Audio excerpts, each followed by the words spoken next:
संसाराला सुरुवात झाली आणि आमचा संसार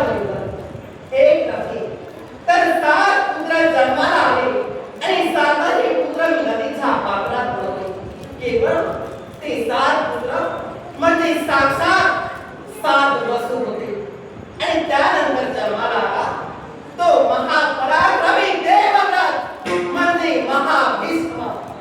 पण त्याच वेळी त्याला उडवण्यासाठी सिद्ध होते. त्यावेळी संतनो याची हाक कंगे काय करतेस तू? या तुझ्या पुत्राला या नदीच्या पात्रात का बरं बुडवतेस?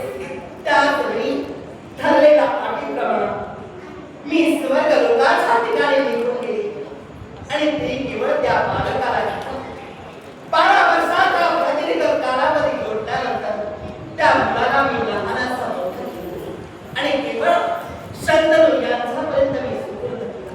तोच केवळ महापराक्रमी तो महाभीष्म म्हणजे देवव्रत. हे केवळ केलं ते केवळ त्यांना मोक्ष मिळावा यासाठी मी केलं. म्हणूनच या गंगेला केवळ मोक्षदायी म्हणतात. मोक्षदायी म्हणतात. पण तरी सुद्धा मी म्हणे तू अपराधी आहेस, तू पापीच आहेस. कारण तू एक आई नाही. तूच आता म्हणाली त्या अष्टवसूंचा उद्धार करण्यासाठी 7 पुत्रांना तू त्या पाण्यात बुडवून मारलंस आणि 7 उद्धार तू केला. पण 8वा राहिला तो म्हणजे देवव्रत. ज्यांना या विश्वात भीष्म म्हणून या विश्वात गणलं गेलं. मी तर म्हणे तू एक आई नाही. काय आई म्हटल्यानंतर पुत्राच्या स्वाभिमानासाठी झटते. आपल्या पुत्राला जर का जखम नाही झाली असेल, साधं खरचट जरी असेल, तर त्या आईच्या मनाला काय वेदना होतात ना, ते ज्वालेला विचार. ज्वाले माझा बाळ प्रवीण रणांगणात रणमैदान गाजवत असताना धनुर्धारी पार म्हणून त्याला घायाळ केलं. पण त्याला जरी घायाळ केलं तरी आईचा मनाला वेदना झाला. एखाद्या भागाने प्रभाव पेटून तरी ज्वाला. आज एखाद्या चौकार्य वाघिणीप्रमाणे विश्वात भटकते, जी स्वतःच्या संसारावर पाणी सोडू शकते. ते सामान्य स्त्री कुठं आणि तू दैवी तत्व म्हणतेस. ज्या 8व्या वसूंचा उद्धार करण्यासाठी 12 वर्ष त्याला स्वर्गाच्या ठाई विद्याभ्यास केला. नक्कीच देवाच्या सानिध्यात ठेवून त्या पुत्राला देवव्रत म्हणून या हस्तिनापुरात आणून सोडलं.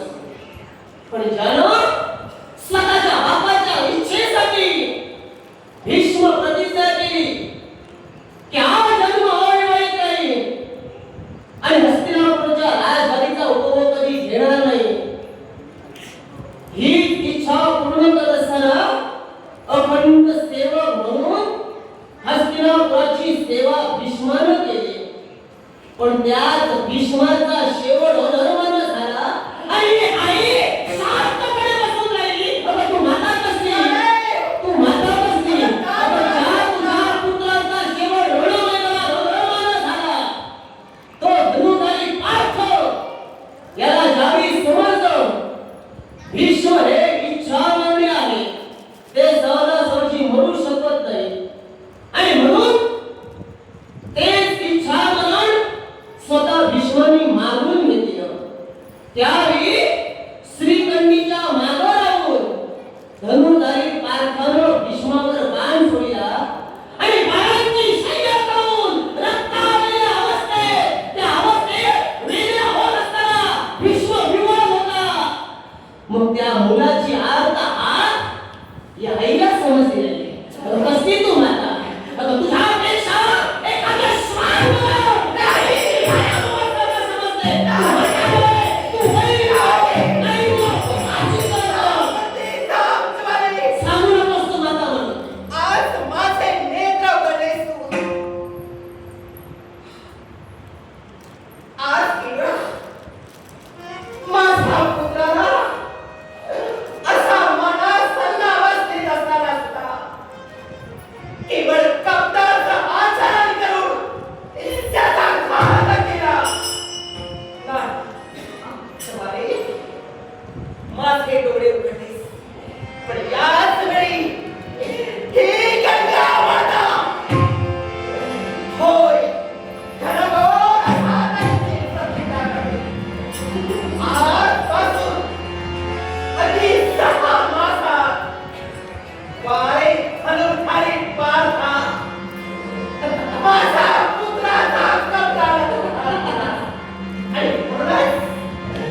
ज्यानं जखमा दिल्या त्यालाच तू प्रतिज्ञेच्या वाणीनं शाप दिलायस. मी प्रतिज्ञा केलेली आहे. 6 महिन्याच्या आत ज्या प्रमाणे तू आमच्या पुत्राचा शेवट केलायस त्याप्रमाणे तुझाच पुत्र 6 महिन्याच्या आत तुझं शीर फळापासून वेगळं करेल. मग ते ही गंगामातेची जर का प्रतिज्ञा असेल तर या सहकार्या ज्वालेचं सुद्धा राहिलं नाही. ज्वाले, कारण मी सुद्धा ज्वालांनी माझ्या ज्यात पेट घेतोय तर माझ्या पुत्राला होणारा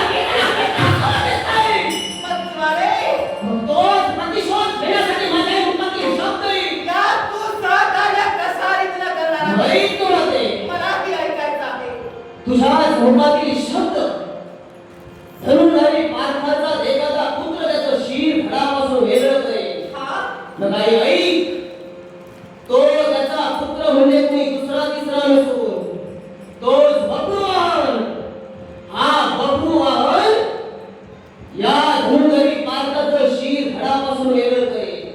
आणि या धनुर्धारी पार्थाचं शीर फळापासून वेगळं करण्यासाठी त्या बब्रुवाहनाच्या हातात बाण रूपानं ही ज्वाला वास्तव्य करेल. या ज्वालेचा ज्वालाग्नी त्या हातात बाणाच्या स्वरूपानं बब्रुवाहनाच्या धनुष्याला तंगार देईल. आणि त्या धनुष्यातून निघालेला तो बाण बब्रुवाहनाच्या केसापासून होईल. गंगामातीचा पूर्ण होईल. गंगामातीचा पूर्ण होईल. गंगामातीचा पूर्ण होईल. या गंगेचा केवळ तुला सहाय्य आहे आणि तुझं सहाय्य केवळ या गंगेला आहे. गंगा प्रतिज्ञा असा रीतीनं पूर्ण होणार आहे.